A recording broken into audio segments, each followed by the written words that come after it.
L'idée est venue avec la Covid, le confinement. Je suis vraiment incidemment tombée sur l'idée du livre numérique en fouillant sur Internet. Et j'ai créé des livres avec du matériel que les parents m'ont transmis, des photos principalement, des photos des enfants, et j'en ai fait du matériel pédagogique.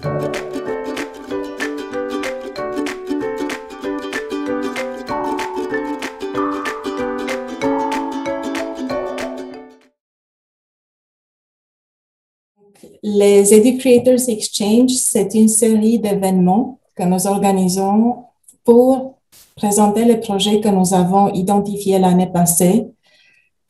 Il y a 10 projets. Vous pouvez tous les voir sur le site educreators.ch. Et Caroline et son projet a fait partie de cette sélection. Aujourd'hui, il y a aussi Mélanie de notre équipe qui est avec moi. Donc, normalement, nous sommes 2 ou 3 co-modératrices pour ces événements. Pour le moment, on le fait encore sur Zoom, mais on espère que dans la deuxième partie de l'année, la situation va changer et puis on peut aussi le faire en personne. Notre partenaire pour ces événements, et pas seulement, est la Fondation Gebhard Ruff. Je ne sais pas si vous la connaissez, mais peut-être ça puisse être intéressant pour vous parce qu'il soutient des projets d'innovation à l'école pour les enseignantes de l'école primaire et secondaire en Suisse. Et en effet, je pourrais vous montrer une petite vidéo.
Est-ce que vous avez déjà fait ou été impliqué dans des projets d'innovation dans vos écoles? Francisca, justement, je ne vais pas te demander. Francisca, elle est quelqu'un qui a fait des projets d'innovation. Il y a 2 ans, elle avait aussi participé à notre projet appelé Spotlight. Mais peut-être Nathalie, pas encore? Moi non plus. Non, pas encore. Non. Est-ce que vous auriez envie de faire quelque chose, d'entreprendre quelque chose, d'essayer des choses? Alors, de mon côté, j'ai été attirée par le projet justement de Caroline. C'est pour ça que je me suis inscrite. Après, je ne pense pas avoir forcément le temps l'année prochaine. Mais oui, effectivement, pourquoi pas, ça serait intéressant. En ce qui me concerne, moi, je donne du soutien pédagogique, donc je n'ai pas une classe à moi, donc je ne me rends pas du tout compte du travail que ça demande, de l'organisation que ça implique. Donc, c'est pour ça que je suis là, pour bien comprendre. Mais oui, je serais tout à fait intéressée si ça peut rentrer dans ces heures de soutien.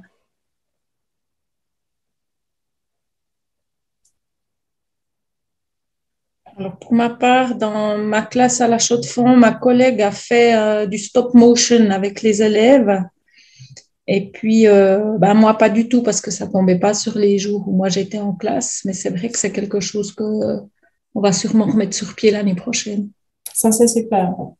C'est vraiment super qu'on puisse aujourd'hui parler de ton projet des livres, pas comme des autres. C'était un des projets sélectionnés pour Shapers of the Future l'année passée.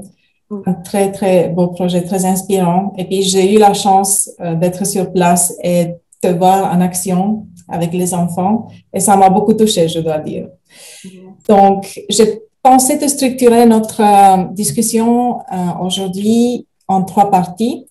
Dans une première partie, il s'agit un peu de regarder la naissance de l'idée. Comment est-ce que tu es arrivé à avoir cette idée? Qu'est-ce qui s'est passé exactement? Dans une deuxième partie, on pourrait parler un peu plus de l'implémentation, de comment est-ce que tu es arrivé à mettre en route le projet. Et dans une troisième partie, on pourrait aussi parler quels sont les enseignements principaux de ce projet pour toi? Qu'est-ce que tu as appris? Qu'est-ce qui t'a peut-être, comment je peux dire, inspiré toi-même par la suite? Et pour finir, j'ai entendu que tu as un nouveau projet, donc j'aimerais bien, si possible, si tu pourrais partager avec nous un peu plus de détails sur l'idée ou les idées que tu as pour ce deuxième projet. On est justement en mode enregistrement. On va diffuser la vidéo par la suite sur les réseaux sociaux. Les participantes peuvent à tout moment demander des questions. Peut-être le plus simple, c'est si vous écrivez dans le chat et par la suite, on peut les prendre de là. On peut tout à fait avoir une discussion ouverte aussi une fois qu'on a fini ces parties. Est-ce que ça joue pour tout le monde? Excellent. Super. Alors justement, on se demandait comment est-ce que l'idée t'est venue. Est-ce que c'était un jour, je ne sais pas, tu prenais une douche, tu étais en train de cuisiner et puis d'un coup, tu as pensé, ah, pourquoi je ne ferais pas ça? Alors, non. Alors, déjà, avant tout, déjà, merci d'être là et de vous y intéresser à ce projet. La deuxième chose, c'est que ce que je veux dire aussi en préambule, c'est que je suis loin d'être une championne en numérique et j'étais plutôt de ceux qui pensent que les enfants de 4 à 6 ans ont bien autre chose à faire qu'à travailler avec des outils comme ça. Et puis voilà, la Covid est arrivée, nous a condamnés à travailler à la maison, à distance, et je ne voyais pas trop de quelle manière je pouvais travailler, enfin, de quelle manière intelligente, on va dire, je pouvais travailler avec mes élèves. Et je suis, voilà, en cherchant un petit peu sur Internet, je suis tombée sur l'idée du livre numérique et je m'y suis intéressée. Je suis tombée sur cette application qui est compatible aussi sur PC, puisque moi, je n'ai pas de tablette, qui s'appelle Book Creator.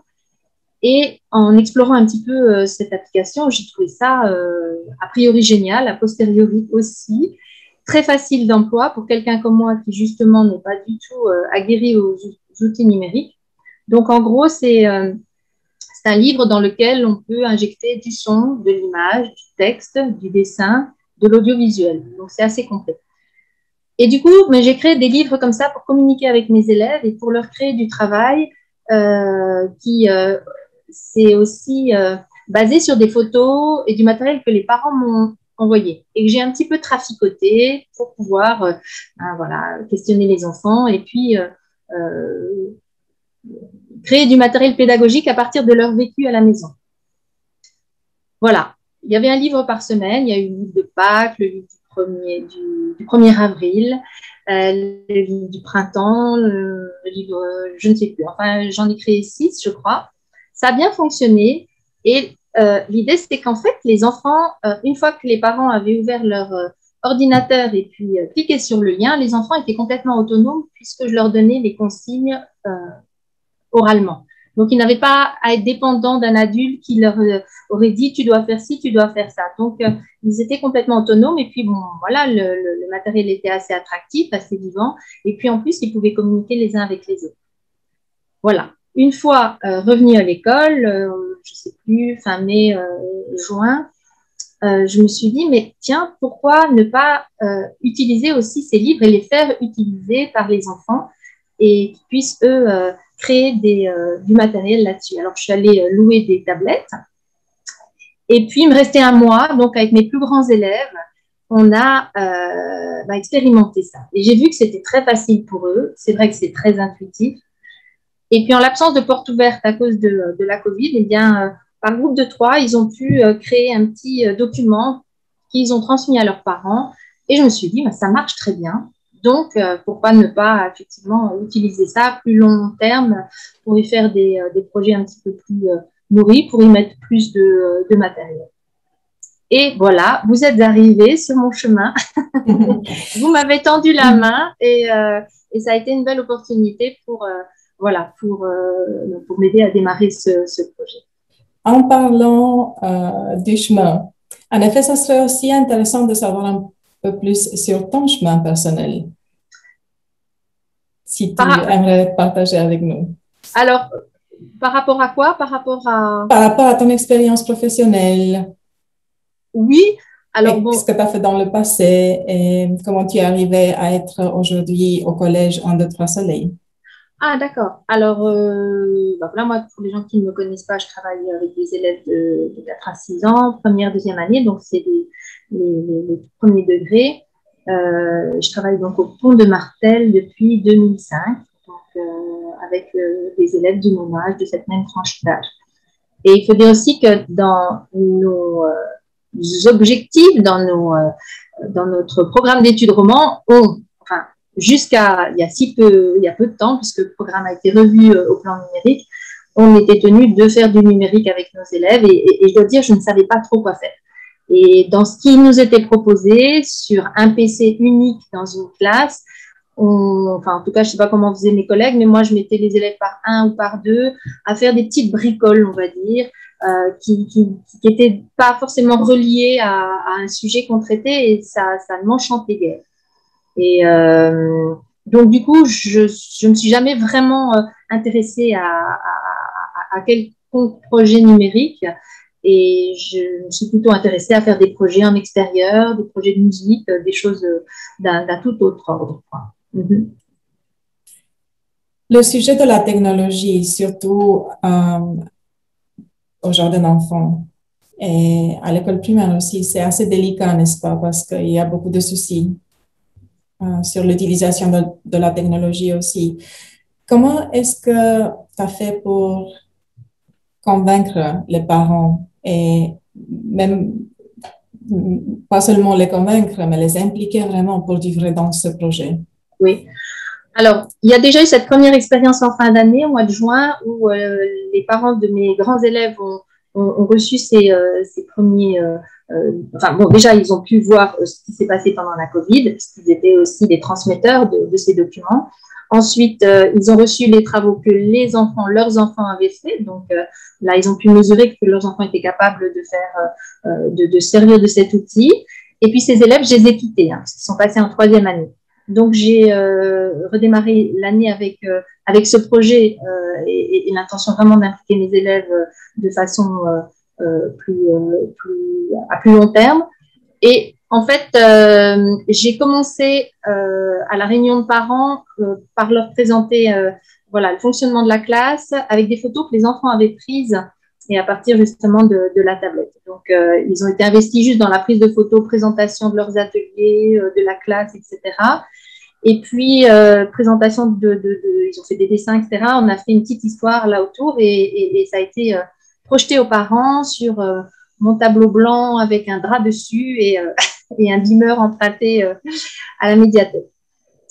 Là-dessus, j'ai juste demandé aux parents, je leur ai dit, voilà, cette année, on va travailler avec des tablettes. Qu'est-ce que ça vous suggère? Donc, j'ai laissé la porte ouverte à toute forme de réaction et je m'attendais bien à voir ce type de réaction, à savoir, ils sont trop jeunes, mais qu'est-ce qu'ils veulent faire? Et puis, on dit bien que ce genre d'outil, c'est pas avant 5-6 ans. Enfin, voilà. Il y a beaucoup de questions, il n'y avait pas beaucoup d'approbation a priori, mais c'était bien volontaire. Et à partir de là, je leur ai présenté le projet et j'ai écarté un petit peu tout ce qui pouvait faire peur. À savoir que la tablette qu'on remet à un enfant dans le domaine de la famille, c'est souvent pour jouer, c'est souvent pour... c'est rarement pour y travailler. C'est vrai que c'est assez addictif puisque les enfants sont attirés par ces lumières, par ces petits jingles et autres musiques et ils s'enferment complètement là-dedans. Je leur ai montré que l'usage de notre tablette, c'était une tablette d'ouverture sur le monde, d'ouverture déjà parce que on utilise cette tablette en lien avec tout ce qu'on fait. On ne fait pas une activité numérique en fait. On ne fait pas de l'ordinateur, comme on dit. Faire de l'ordinateur, ça ne veut rien dire, mais c'était un petit peu l'expression. On va à l'ordinateur faire une activité. La tablette, elle sert autant que du papier qu'un crayon. Elle est un petit peu notre messagère. Elle est témoin des activités et elle apporte ce plus qu'elle peut présenter les activités sous différentes formes. Donc, à partir de là, voilà, les parents étaient plus curieux et plus rassurés aussi. Il y avait la question aussi de savoir de la posture des enfants, hein, parce que les jeunes enfants dont le physique est encore en train de se construire, souvent quand ils travaillent sur une tablette ou quand ils jouent, ils ont la nuque penchée et c'est mauvais pour leur colonne. Donc, j'ai fait des espèces de petits supports maison pour disposer la tablette de telle sorte à ce qu'ils soient vraiment en face devant. Et je me rends compte maintenant que mes supports ne servent pratiquement pas parce qu'ils bougent avec. Et puis, ils ne la gardent pas longtemps finalement. Ils vont prendre une photo, ils vont faire un enregistrement, parfois ils sont couchés par terre, parfois ils sont… Et finalement, ils ne sont pas devant cette tablette comme s'ils devaient y jouer pendant de longues minutes. Donc, ça a été la première étape avec les parents. Et puis, j'ai récemment fait un petit sondage pour leur demander, maintenant qu'ils ont vu les documents, les différents documents. Donc, les différents documents, ce sont des albums personnels. Chaque enfant a un album personnel où il va y trouver des photos qu'il aime, qu'il a prises. Mais les photos, la condition pour prendre des photos dans la classe, c'est qu'elles répondent à certains critères. Ils ne peuvent prendre des photos que si ce sont des photos qui correspondent à quelque chose ou à quelqu'un qu'ils aiment dans la classe, à l'extérieur. Si c'est quelqu'un dans la classe qu'ils aiment, ils doivent déjà lui demander l'autorisation, l'obtenir. Franchement, ils ne peuvent pas prendre de photos comme ça. Ou alors une photo de quelque chose qui leur a permis d'apprendre, ou une photo de quelque chose de beau qu'ils ont créé. Qu'est-ce que j'ai encore? Une photo drôle, une photo énigmatique. Enfin, voilà. Et on a des petits icônes, comme ça, des petites icônes qui placent en dessous de leur photo pour pouvoir la justifier. Pour pouvoir, elle correspond à ce critère, je peux mettre ma photo dans mon album. Ensuite, il y a des documents enregistrés. Par exemple, mes élèves ont fait chacun un exposé sur un animal. Et donc, cet exposé a été enregistré pour les grands et photographié pour les petits, parce que les petits ont plus de mal à tenir un discours durable. Ils ont présenté chacun un livre, ils ont fait ce qu'on appelle des tâches complexes, et ils ont fait aussi des travaux qui sont éphémères, donc des travaux qu'ils ont fait avec du matériel qu'ils ont pu photographier, mais qu'ils n'auraient pas pu consigner dans un cahier. Voilà, donc ces travaux ont été transmis aux parents. L'autre document qu'on a fait, c'est un album de classe qui est un petit peu le témoin de toutes nos activités, où certains élèves qui écrivent déjà ont pu écrire et commenter, et les autres ont commenté verbalement. Ensuite, ils ont fait des films d'animation. Et donc, voilà, ça a été aussi quelque chose que j'ai découvert, puisque je ne savais pas du tout faire de films d'animation. Et ils en ont fait 4. Et il y en a un qui va être projeté au festival du film fantastique de Neuchâtel, là, début juillet. Donc, ça, c'est aussi chouette de voir leur film qui va être projeté dans un vrai cinéma. Et puis, ils ont créé des histoires aussi qu'ils ont illustrées. Donc, ils ont pris les photos des illustrations et ils ont enregistré les commentaires des personnages. Donc, ça fait vraiment des documents très, très différents, très variés. Et au regard de ça, les parents ont tous renvoyé le bulletin que je leur avais soumis en disant que oui, ils le consultaient pour certains régulièrement, pour d'autres de temps en temps, et qu'ils étaient maintenant tout à fait partie prenante. Seulement une famille qui m'a questionnée encore en me demandant « mais est-ce qu'il n'y a pas trop d'activités numériques dans votre classe ?»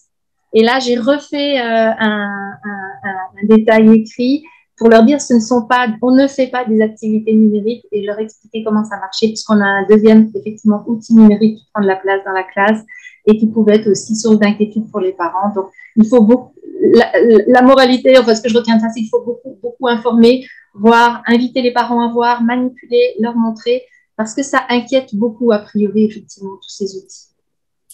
Tu as énormément d'énergie et puis c'est très inspirant de voir tout le travail que tu as fait et que tu fais en ce moment. Mais c'est vrai aussi que quelquefois, l'idée de mettre en route un projet fait peur parce qu'on a l'idée, on aimerait bien, on a l'envie, mais par la suite, on ne sait pas combien de temps ça va durer, combien de ressources est-ce que j'aurai besoin, qui doit dire oui ou non, comment est-ce que je vais faire si d'un coup quelque chose ne marche pas. comment est-ce que tu as fait pour l'implémentation? C'était quoi la première chose que tu as fait après que tu as eu l'idée? Alors, déjà l'équipement matériel et puis la recherche de partenaires. Parce que à nouveau, j'ai dû apprendre beaucoup. Je reviens de loin. Il y a 2 ans, j'avais jamais utilisé une clé USB pour vous dire d'où je viens. Et donc, je me suis adressée un petit peu aux référents informatiques. Je me suis adressée à ma direction, à mes différents directeurs, parce qu'on en a beaucoup. J'ai proposé des partenariats à ma direction. J'ai proposé un rendez-vous aussi pour discuter de mon projet. Voilà. Pour tout dire, je suis très seule dans ma démarche pour l'instant, mais je ne désespère pas. Et comme je crois fort vraiment en ces outils et en ce que ça peut apporter dans la classe, voilà, ça ne me désespère pas parce que je vois en tout cas les effets et dans le fonctionnement de la classe et sur les élèves et dans leur autonomie et dans tout ce qu'ils peuvent mettre en place les uns avec les autres, les uns entre les autres. Par exemple, quand ils ont présenté leur livre, c'était un élève qui interviewait un autre élève. Donc, il avait un certain nombre de questions à poser. Donc, c'était formateur pour les deux. Et du coup, je ne vois pas la fin de tout ce que je peux faire avec cet outil. Donc, effectivement, j'ai de l'énergie qui m'aide à aller de l'avant, mais je n'ai pas encore trouvé de partenaire avec qui partager, avec qui rebondir pour avoir d'autres idées, parce que je n'ai pas du tout la prétention de tout savoir, et loin de là, hein, il y a plein d'autres choses à faire avec cet outil. Mais voilà, pour l'instant. Donc, on lance volontiers un appel à notre communauté et puis voilà, essayer de trouver des intéressés qui puissent se mettre en lien avec toi. Et justement, Francisca qui est ici, elle a un projet très, très intéressant.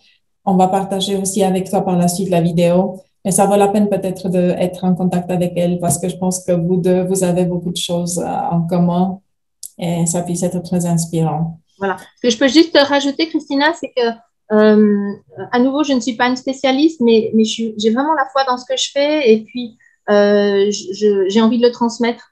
Donc, du coup, j'ai proposé dans le cadre de la formation continue des enseignants une après-midi dans ma classe pour les enseignants qui seraient intéressés et je vais voilà, leur permettre de manipuler, de découvrir, de faire un petit projet et puis de voir plus concrètement de quoi ils retournent pour donner envie parce qu'il faut voir en fait, il faut pratiquer, il faut essayer. Et c'est tellement facile à prendre en main que ça serait dommage de rester sur un a priori. Voilà. Donc, voilà aussi dans les démarches que je fais. Ça, c'est super. C'est quand? Est-ce que tu as une date qu'on pourrait aussi partager? Oui, ça sera l'année prochaine, au mois de mai. Sauf erreur, c'est le mercredi 11 mai. Alors, on partage volontiers l'information. Je vais revenir vers toi, comme ça, on peut sans autre attirer l'attention pour voilà. Des autres enseignants intéressés. C'est super. Et puis, est-ce que tu as eu quand même, parce qu'en parlant de cette implémentation du projet, est-ce que tu as eu comme une approche itérative? Ça veut dire que, voilà, tu ne savais pas exactement dès le début comment ça va se faire, mais tu as commencé et au fur et à mesure, tu as adapté, tu as ajouté des choses. Oui. Est-ce que c'était ça ta démarche? Parce que ça ne vient pas naturellement non plus, parce qu'on a aussi envie de se faciliter un peu la vie quand on sait que les données sont très claires, le budget, le temps, les ressources, ça facilite, n'est-ce pas, l'implémentation. Mais si je comprends bien dans ton cas, c'était plutôt quand même un peu aussi l'exploration de ce qui est possible et ajouter de nouvelles choses. Voilà. L'idée de l'album, c'est ce qui a motivé donc ma démarche, hein, ce que j'ai appelé des livres, pas comme les autres, dans le sens où effectivement, ce ne sont pas des livres en papier, ce sont des livres numériques. Donc, je me disais qu'avec ce projet, j'avais de quoi déjà nourrir mes élèves et de pouvoir voilà, remplir ces livres de diverses façons, avec déjà ces différents outils, les prises de son, les prises d'images, permettre aux enfants déjà d'apprendre la navigation. Il y avait toute cette partie des fonctionnalités, hein, où trouver le son, où trouver l'image, comment on fait pour passer de la photo à la caméra. Et puis après, il y avait toute la partie cosmétique, j'ai envie de dire, mettre un fond sur une page, décorer, changer des polices, les tailles d'écriture, etc. Donc, c'est un petit peu ces deux choses-là qu'il a fallu initier. Les contenus, ben voilà, il y a eu tout cet apprentissage aussi éthique, je dirais, autour de la photo, dans un monde où tout le monde prend n'importe quoi et montre beaucoup de sa vie privée à plein de gens qui peuvent y avoir accès. Et je trouve qu'on n'a plus trop de distance maintenant entre la valeur des choses et la valeur des photos. Donc ça, c'était un sujet sensible aussi. On a passé beaucoup de temps avec les enfants l'automne à observer différentes photos, à les analyser, à savoir un petit peu d'où elles venaient, pourquoi on les avait prises, pour aussi les sensibiliser à cette partie-là. Il y a aussi toute la partie technique pour leur montrer qu'une photo, on ne la prend pas forcément que de face. On peut la prendre vue d'avion, vue de derrière. Et je trouve que ça, c'est aussi intéressant parce que ça leur permet aussi de considérer qu'un point de vue, il n'y a pas qu'un seul point de vue. On peut être plusieurs à avoir des points de vue différents sans que personne n'ait tort ni raison. Donc, il y a eu aussi tout ce travail en préambule, je dirais, avant de rentrer vraiment dans la matière pour remplir ces livres. Et puis après, il y a ces découvertes. Par exemple, le film d'animation, qui est une technique que je n'avais jamais pratiquée, donc ce qu'on appelle le stop motion, qui est assez simple, somme toute, mais qui m'a conduite vers le montage aussi de films, le montage d'images, montage de son, donc qui est aussi un autre travail, et que je n'imaginais pas non plus pouvoir explorer. Donc ça a été aussi une découverte. Et puis après, c'est posé la question de la projection, puisque l'idée, c'est aussi de pouvoir partager les photos des uns et des autres. Parfois, ils se font aussi des petites photos mystères pour se faire deviner des détails qu'ils ont pris en gros. Et chacun son livre, mais on partage nos livres avec les autres aussi. Et ça, je trouve ça vraiment important. Et donc, le système de la projection, la question de la projection se posant, j'ai donc loué du matériel, tendu mon drap, ramené mon beamer, en emprunté un autre, bref. Et l'idée était évidemment d'équiper ma classe d'un beamer et d'un écran. Seulement, ma classe est dotée d'un faux plafond en plâtre qui ne peut pas supporter de matériel suspendu. Donc, à partir de là, j'étais assez frustrée quand le responsable du matériel, de ce type de matériel, de l'installation de ce type de matériel de notre école, m'a soufflé à l'oreille l'idée du tableau numérique, du tableau interactif, dont j'avais entendu parler, mais je ne voyais pas trop l'intérêt à part cette idée de projection qui, pour moi, était primordiale au vu du travail de mes élèves. Et puis, à partir de là, je suis allée voir une démonstration chez un revendeur. Ça m'a posé un certain nombre de questions. J'ai essayé de faire le rapport entre l'usage que je pouvais en faire et ce que j'avais vu. Et alors là, il y a plein de portes qui se sont ouvertes. Donc, j'ai commencé à y voir de plus en plus clair.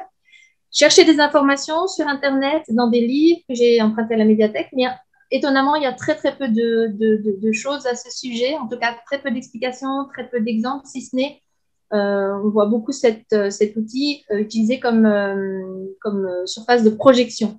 Et moi, c'était pas, c'était ce que je souhaitais en faire, mais je me suis dit, à ce prix-là, il faut quand même pouvoir l'amortir autrement. Et du coup, on a fait cette acquisition qui nous sert pour nos tablettes et pour la projection de notre travail, mais qui m'a conduite vers un deuxième projet qui est l'exploitation pédagogique de ce tableau-là. Et on va parler justement de ça vers la fin. Entre-temps, justement, tu as mentionné le Book Creator, le tableau interactif. Nathalie demande si tu utilises d'autres applications ou outils pour tes différentes activités. Alors, quand j'ai préparé mon travail l'été dernier, j'avais loué une tablette à la médiathèque et je l'ai prise pendant mes petites vacances pour explorer quelques applications qu'on m'avait conseillées, etc. Et j'en avais sélectionné quelques-unes. Et Et en fait, on les utilise peu. Il y a une application qui s'appelle Je devine, qui est faite pour faire deviner des photos, voilà, qui sont découpées en petits carrés de couleur ou en petits carrés numérotés. Chaque enfant nomme un numéro et le numéro disparaît, un bout de la photo apparaît, etc. Voilà, on a un petit peu utilisé cette application. On en a utilisé une autre, mais c'est moi qui l'ai utilisée pour faire le montage de la présentation de la classe aux parents en début d'année, donc qui n'est pas facile pour les enfants. Et puis après, il y a des applications qui peuvent être des soutiens pour le travail, des applications qui peuvent être des soutiens pour les mathématiques, pour le français. Mais moi, ça ne m'intéresse pas parce que je ne veux surtout pas que la tablette se substitue à la manipulation, à tout ce qui est très, très important dans nos classes de petits, qui sont l'exploration sensorielle, qui sont, oui, la manipulation, tout ce qui va leur permettre de rentrer vraiment dans les apprentissages d'une façon concrète, parce que c'est comme ça qu'on travaille. Donc, au bout du compte, notre book creator, il nous suffit pour l'instant, en tout cas. Excellent. Qu'est-ce que tu dirais, qu'est-ce que sont les principaux enseignements du projet des livres pas comme des autres jusqu'à présent? Oui. Quand j'ai parlé de ce projet à des connaissances, des amis et même certains parents m'ont dit « Ah, mais c'est bien ce que vous faites parce que de toute façon, c'est le monde de demain et il faut qu'ils s'y mettent. » Et moi, je leur ai dit « Oui, je suis d'accord, mais je pense que de toute façon, ils s'y sont déjà mis. » Ils manipulent déjà les natels de leurs parents, enfin, ils ont des tablettes à la maison, des ordinateurs. Et je pense qu'ils n'ont pas nécessairement besoin de moi pour ça. Et sachant qu'il ne faut pas que ça prenne toute la place, on est d'accord, c'était pas mon argument. Mais quand je vois avec quel plaisir ils ont à montrer, à prendre des photos et à montrer ce qu'ils apprennent à l'école, à se montrer entre eux, à échanger, à partager un document à deux, quand je disais tout à l'heure, quand ils s'interviewent, à se tromper. La photo est floue, bah, c'est pas compliqué, il suffit de la supprimer, d'en refaire une, ça va très très vite. Quand une fiche est ratée, quand il gomme fort et puis que ça fait un trou, la fiche est fichue, il faut la recommencer ou alors ben, il faut faire avec.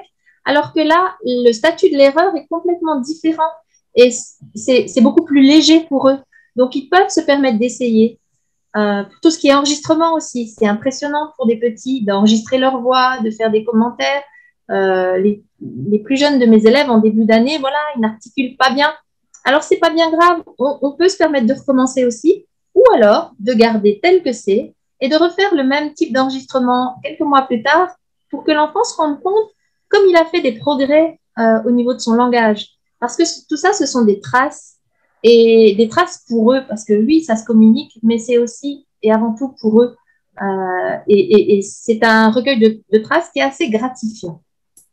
Est-ce que tu as eu de retour ou est-ce que tu as observé un certain effet dans l'utilisation des ordinateurs, de Natel à la maison par la suite, dans le sens que est-ce que les parents étaient peut-être plus sensibilisés dans l'idée que il s'agit peut-être pas d'une interdiction, ça ne doit pas être blanc ou noir, mais il s'agit d'une limitation et puis aussi d'une utilisation très consciente vers des buts éducatifs.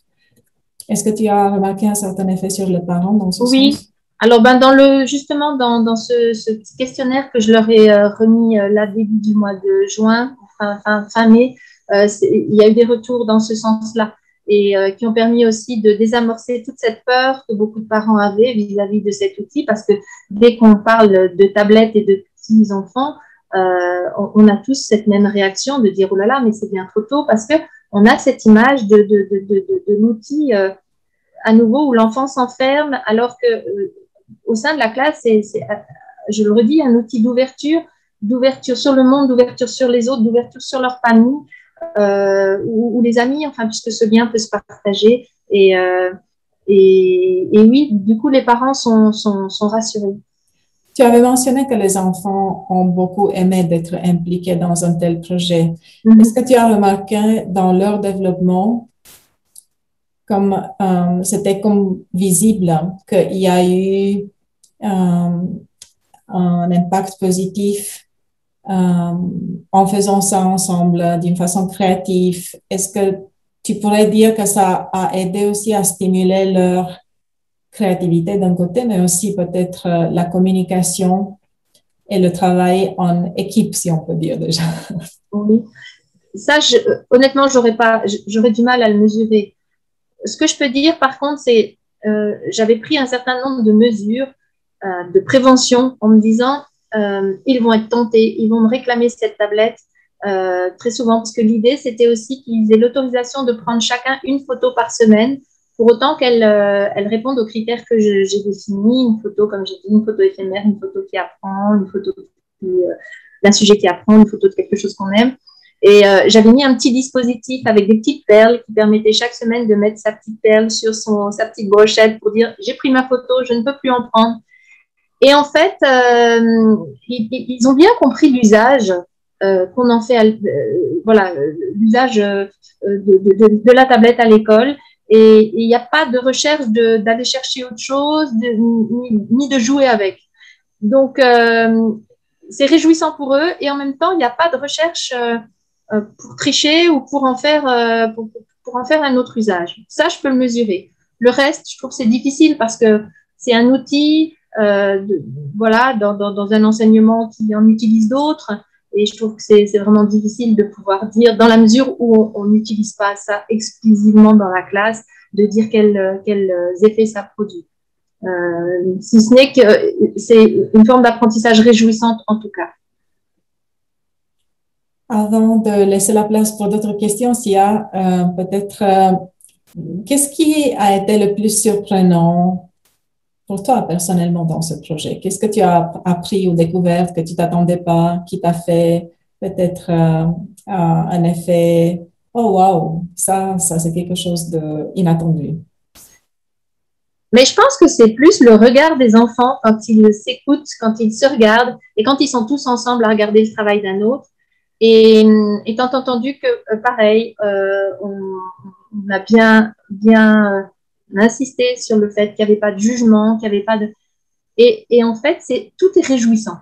Quand il voit le travail d'un autre, tout est réjouissant. J'ai un élève qui est en grande difficulté et il y a un gros respect vis-à-vis de son travail à lui et il accepte de le montrer de la même façon.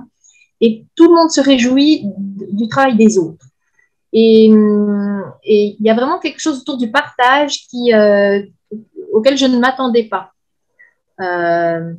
Voilà. Après, qu'est-ce que j'ai appris? J'ai appris beaucoup de choses, mais qui sont plutôt des choses techniques. Mais voilà, au sein de ma classe, je dirais que c'est cette interactivité qui est vraiment tout le contraire de ce qu'on peut imaginer quand on pense un enfant et une tablette, qui est vraiment pas du tout voilà, ouvert sur autre chose que ce que la tablette nous propose. J'invite les participantes aussi à adresser des questions. Peut-être vous avez déjà 1, 2, 3 questions. Ça serait le moment.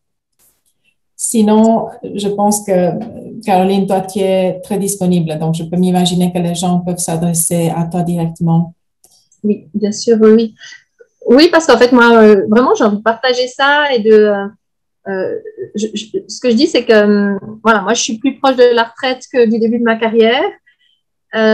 Et l'autre argument, c'est qu'à nouveau, je n'étais pas du tout attirée par les outils numériques. Donc, ce que j'ai envie de dire, c'est que si je fais vraiment l'apologie de ces outils-là aujourd'hui, c'est que je suis vraiment convaincue de leur plus-value.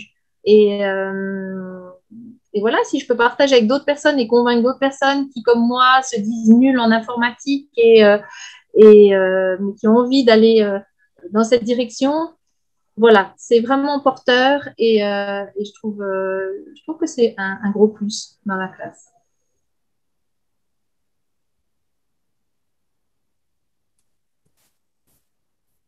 J'attends un moment pour des questions. Peut-être une question très pratique. Bonjour Caroline. Bonjour. Par rapport à ces tablettes, c'est du matériel, c'est quel genre de tablette? Parce que j'imagine qu'avec des élèves de première, deuxième, on ne peut pas leur mettre un iPad dans les mains comme ça, sans précaution. Alors c'est vrai que c'est toutes des petites choses pratiques. Où est-ce que tu as trouvé ce genre de tablette? Comment est-ce que ça se manipule facilement? Oui. Voilà, c'est des petits. Puis où est-ce que tu les as trouvés surtout? Oui, oui. Alors, moi, j'avais la même appréhension au départ en me disant, ben voilà, ce sont des accessoires qui ont une certaine valeur, en tout cas monétaire. Et alors, je les ai tout de suite équipés de protections en caoutchouc qui existent, qui sont faites pour protéger des tablettes justement manipulées par les enfants et qui leur permettent de les maintenir avec des poignées. On peut même les accrocher autour si on est en sortie, on peut les accrocher autour du cou. Et quand on a fait du stop motion, on a été obligé d'enlever ces protections pour pouvoir fixer nos tablettes sur la table. Et en fait, je vois qu'ils font très, très attention. Et elles ne sont jamais tombées, ils les manipulent, c'est pas moi qui leur donne, ils savent où les trouver, etc. Et ils font vraiment, vraiment attention. Et si j'ai pu les acheter, ben c'est grâce justement à la fondation qui me soutient. Donc, autrement, voilà, il y a des tablettes à disposition à la médiathèque. Donc, elles sont équipées de cette application. Et cette application, sauf erreur, puisque moi, j'ai fonctionné comme ça au début, quand je n'avais pas de tablette pendant cette période de Covid, sur mon PC, elle est gratuite pour, je crois, une quarantaine d'albums.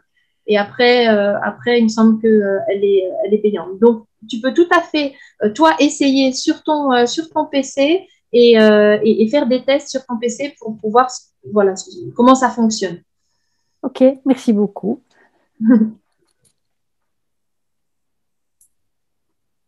Est-ce que nous avons d'autres questions? Sinon, je suggère qu'on passe à ton nouveau projet et peut-être tu peux nous dire un peu plus sur ce que tu es en train de faire. Voilà, alors je vous ai dit que ce problème de projection se passait dans ma classe. Donc, après avoir un petit peu enquêté sur ce fameux, on appelle ça TBI, tableau interactif, blanc interactif, enfin, il y a plusieurs, ou TNI, s'il est noir, il y a plusieurs appellations. Donc, j'ai fait l'acquisition de ce tableau dans ma classe et pas uniquement pour projeter le travail de mes élèves sur tablette, mais pour pouvoir finalement l'utiliser autrement. Alors, autrement, c'est comment? En construisant finalement des séquences d'enseignement.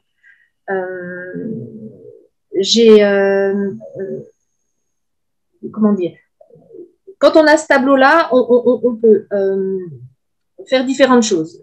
Il sert de tableau blanc comme n'importe quel autre tableau, à l'exception près qu'on peut ajouter des pages successivement, ce que ne permet pas notre tableau qu'on utilise avec une craie ou un stylo.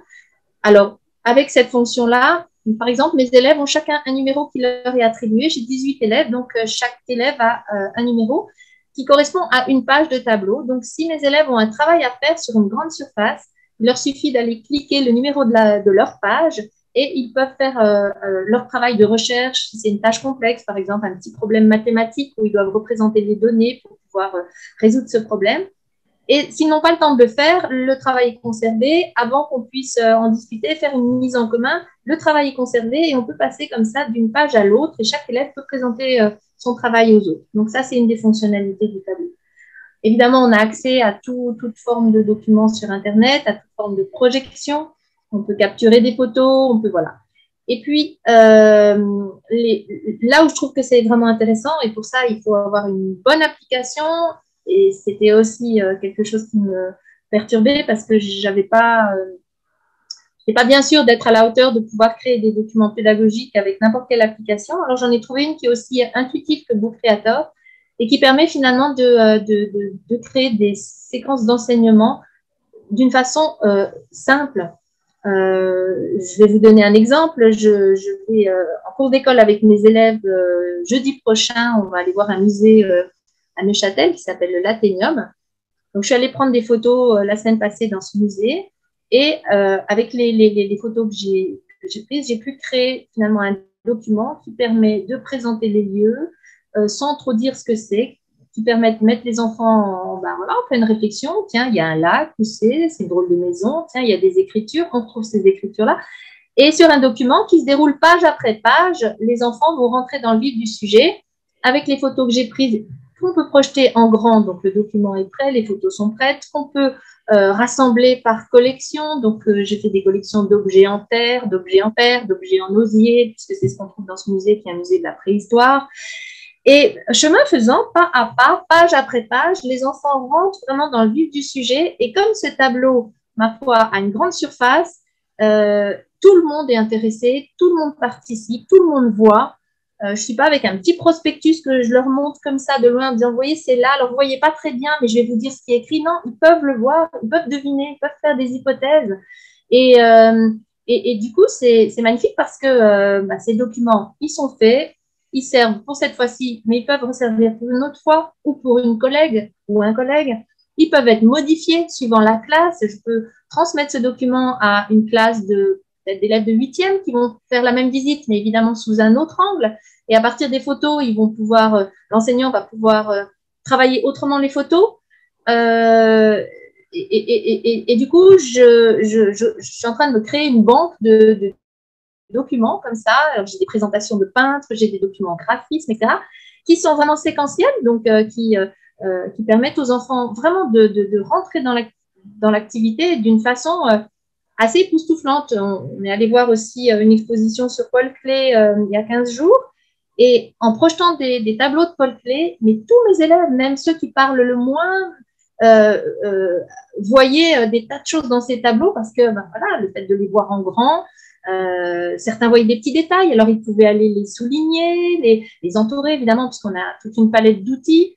Et du coup, je suis enchantée par ce nouvel outil qui permet aussi d'apporter un sacré plus à mon enseignement. Alors, il faut y passer du temps, un petit peu au départ, mais c'est vraiment du temps gagné pour la suite parce que, à nouveau, je ne suis pas une spécialiste. À nouveau, je ne maîtrisais pas du tout cet outil parce que je l'ai découvert.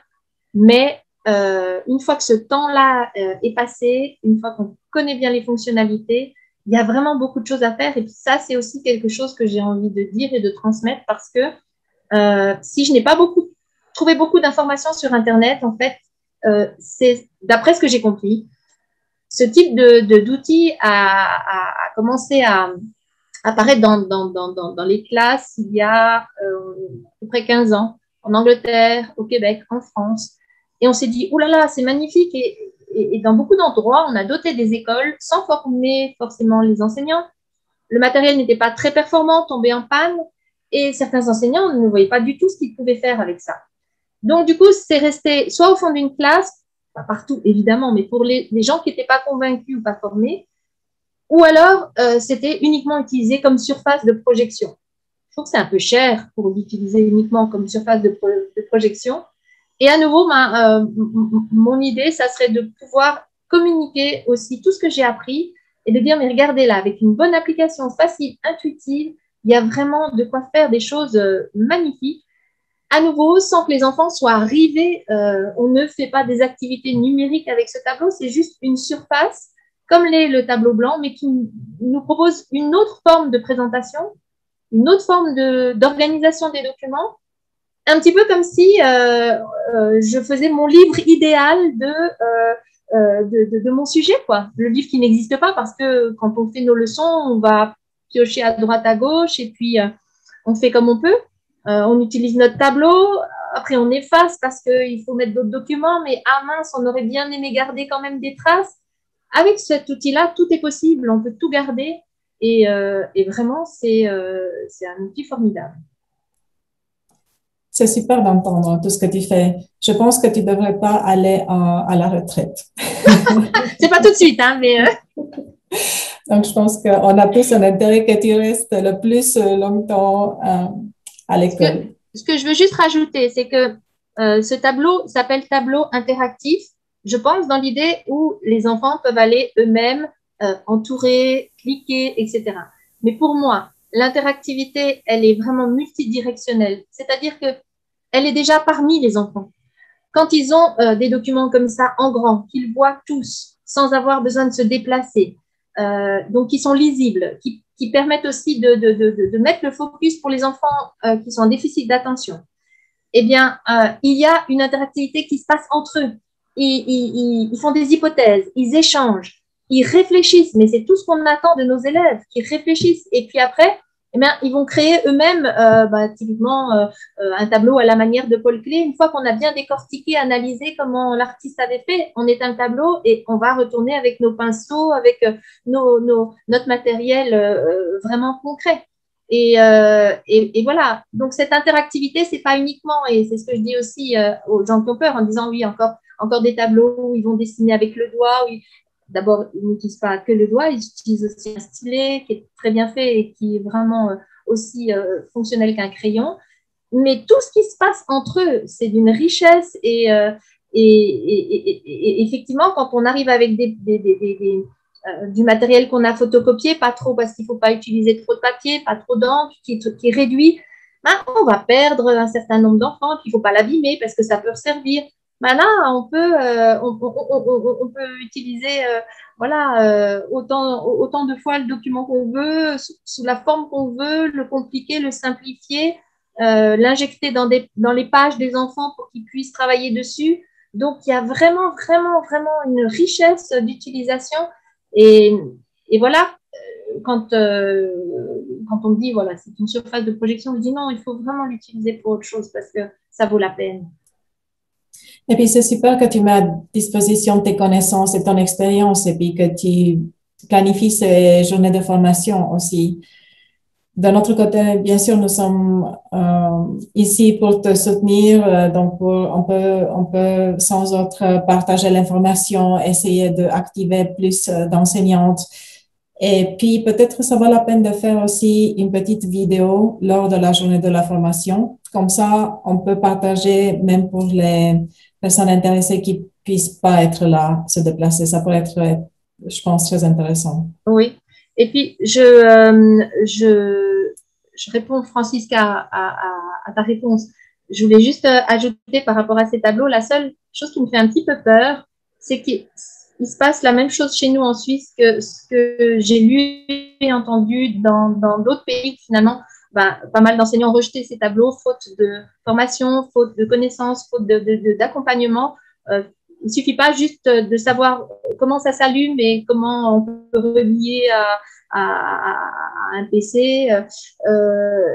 Voilà, il faut aller explorer un peu, ça vaut vraiment la peine. Mais une fois qu'on a passé ce temps-là et qu'on sait tout ce qu'on peut faire, et ça va donner plein d'idées à chacun. Et je trouverais dommage, et c'est là que j'aimerais alerter un petit peu nos directions, c'est qu'on est dans un système qui s'appelle Armos, où normalement tout le monde utilise les mêmes outils et de la même manière. Et en fait, dans la réalité, c'est pas ce qui se passe. Et chacun fait un petit peu sa cuisine. Et je trouve que c'est dommage de ne pas avoir comme ça une information qu'on puisse offrir à tout le monde et le même matériel pour pouvoir, typiquement avec un outil, une bonne application comme celle-là, pouvoir échanger. Donc, voilà, j'ai pas la prétention d'en savoir plus, mais j'aimerais pas qu'on fasse les mêmes erreurs que ce qui s'est passé dans d'autres pays et que finalement cet outil-là il soit décrié plus qu'apprécié. Puis je réponds juste à Francisca peut-être. Justement, parce qu'au niveau équipement, Francisca demandait si tu as une tablette pour chaque élève ou est-ce qu'ils sont en train de travailler peut-être à deux sur une tablette. Voilà, donc non, parce que donc j'ai 6 tablettes. Au départ, c'était, voilà, je me suis dit, voilà, on va prendre une tablette pour chaque enfant et puis et dans la mesure où ils ne s'en servent pas tout le temps, ça ne présente pas d'intérêt. Donc, ils sont plusieurs à avoir donc, leur album sur une tablette et dans la mesure où ils ne s'en servent pas en même temps, ça ne pose pas de problème. Et puis, heureusement que je n'en ai pas acheté une pour tout le monde parce qu'autrement, je n'aurais pas pu m'équiper de ce tableau. Nathalie vient aussi de mettre un petit message qui est très sympa parce qu'elle dit qu'elle justement partage ton intérêt et puis aussi ton approche pédagogique, ce qui est très, très important, n'est-ce pas, surtout dans l'utilisation des nouvelles technologies. Et puis, Nathalie, tu dis que tu viens de recevoir, si je comprends bien, une Ça, c'est un tableau interactif. Oui. Est-ce que tu aimerais partager peut-être toi aussi? Quelles sont tes premières impressions? Ou est-ce que tu as commencé déjà à l'utiliser un peu? Alors en fait, c'est tout neuf, tout neuf. Je l'ai depuis fin février. Et puis j'ai exactement le même questionnement que Caroline. J'ai ce tableau, j'aimerais pouvoir l'utiliser à bon escient, ne pas seulement projeter.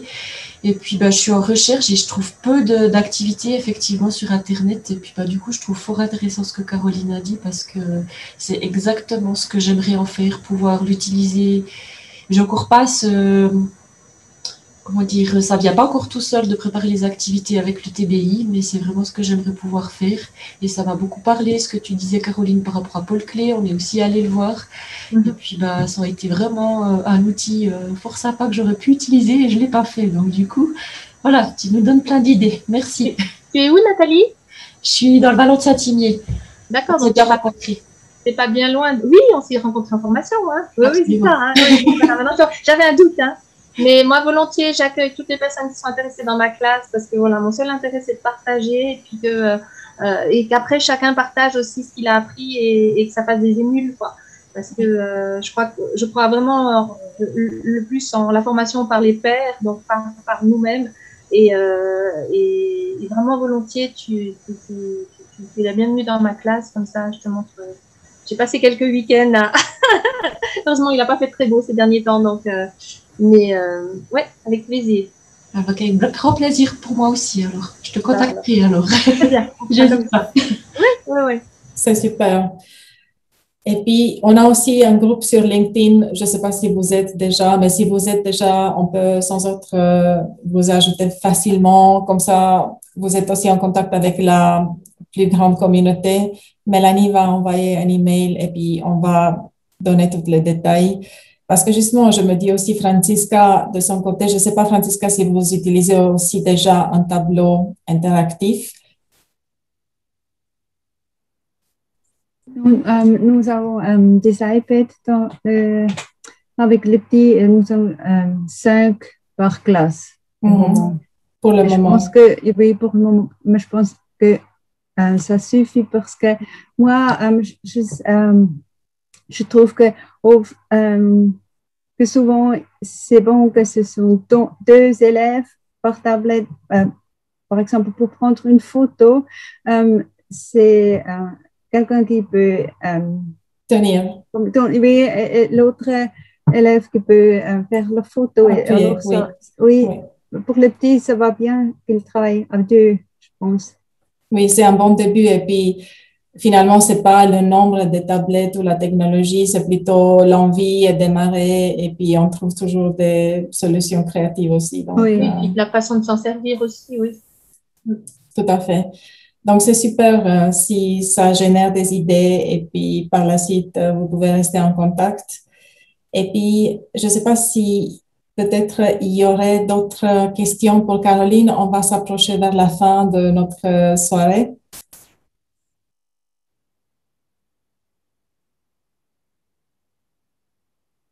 Alors, en tout cas, c'est absolument incroyable tout ce que tu fais, je dois dire. J'étais tellement impressionnée quand j'étais sur place et puis toute ton énergie, ça se reflète directement dans les enfants.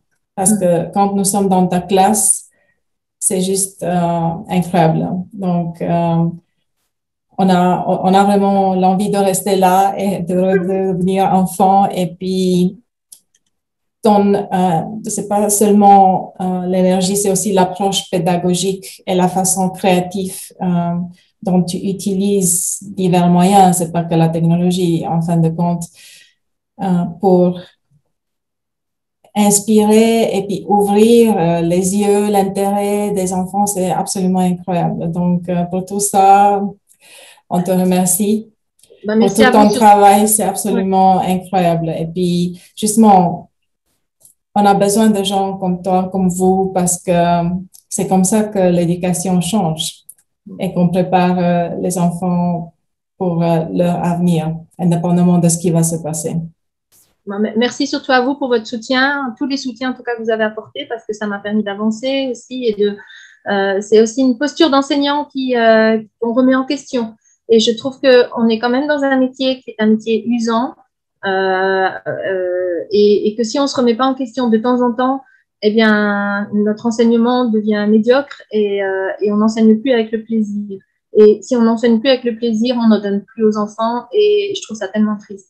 Donc, ben voilà, vous m'avez donné ce nouvel élan et merci à vous. Et puis, ben voilà, ma classe est ouverte, hein, Marie-France habite tout près, donc tu pourras bien sûr venir aussi, Francesca, si ça t'intéresse aussi. Enfin voilà, toutes les personnes qui sont intéressées, qui veulent prendre contact, voilà, moi ça me fait plaisir de partager et l'idée c'est que chacun après ben voilà, voici si ça l'intéresse, bien sûr, parce que ça peut ne pas correspondre à tout le monde. Je n'ai pas dit que tout le monde devait faire ça, bien au contraire. Mais en tout cas, pour les gens qui peuvent en être convaincus, ça leur donne envie d'aller de l'avant et puis de faire leurs propres expériences et de voir que finalement, c'est presque un jeu. Enfin, pour moi, c'est presque un jeu, quoi. Hein, et Dieu sait si j'ai une vie bien remplie, mais j'arrive à trouver la place pour ça aussi. Donc, voilà. Merci beaucoup et j'espère qu'il y a beaucoup de gens qui vont venir voir parce que ça vaut la peine.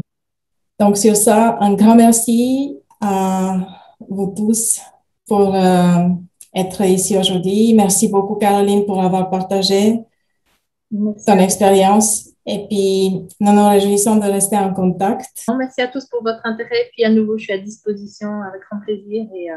Et puis, merci à vous, Mélanie et Christina et toute votre équipe pour votre soutien, votre enthousiasme, voilà, qui m'ont porté aussi.